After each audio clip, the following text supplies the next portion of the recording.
Hi, Nick Biron from 360 Insights again. And I was reading a LinkedIn post that really triggered something in me, and I wanted to share a video on it because I think it's really important. Um, and it was about AI and AI's impact on the buying journey today. Someone had posted about how they used ChatGPT or another solution to basically come up with a list of vendors that they should be considering and to list out pros and cons of the individual vendors. And the post they really talked about is how influential AI is going to be into the buying process.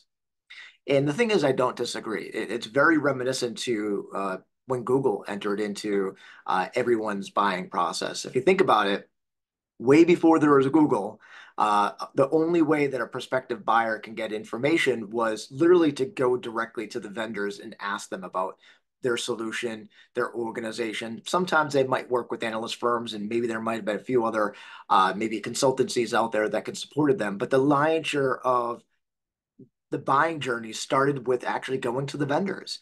And that was true for a really long time until Google came into the picture. And all of a sudden, overnight, it gave people the power to educate themselves before they ever spoke to a vendor. Back about 15 years ago, the stat was something like 85% of all buying journeys started with Google. 85% of any buying decision that happened, whether it's B2B, B2C, whatever it might be, started with a Google search. And what we also found is back then, what was happening is these prospects were engaging the vendors much later in the process. So they were getting educated up, and then eventually they'd reach out to the vendors when they made their decision on which vendor they should potentially look at.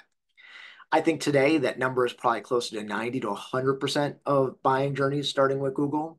And then you enter in things such as AI that can be used as tools to help people through their buying journey, or other platforms such as G2, et cetera.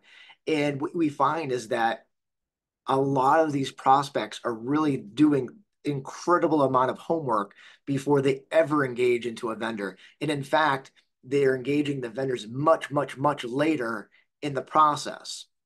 So what does this really mean? Well, from a vendor perspective, and something that we talk to our clients a lot about is you really have to control the narrative. I I don't want to just say believe. It's something that is really true today that if you want to be successful, you have to control the narrative.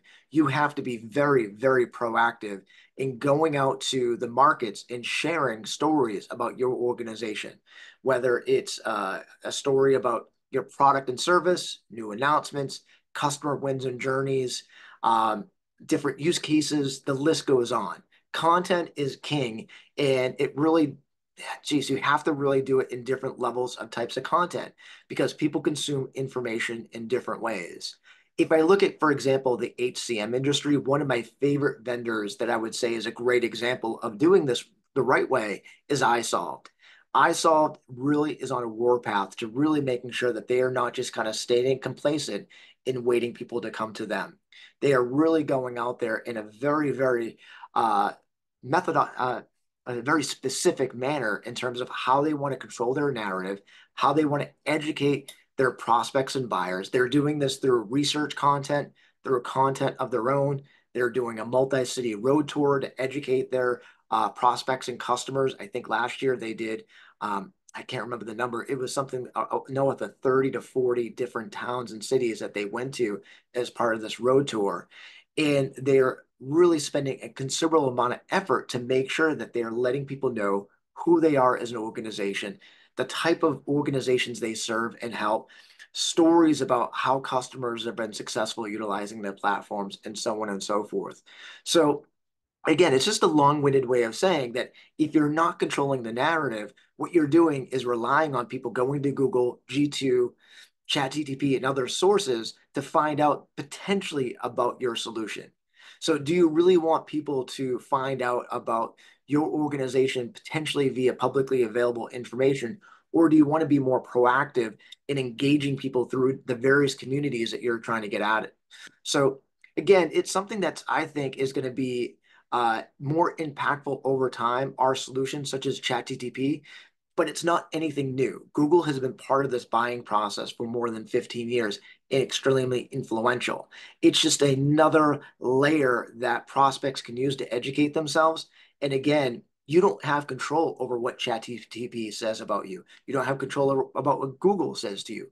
However, the more narrative you put out there in terms of content, the more proactive you can be, the higher likelihood people are going to be in terms of engaging the content that you want them to see, not what Google serves them up and not what ChatGPT serves them up.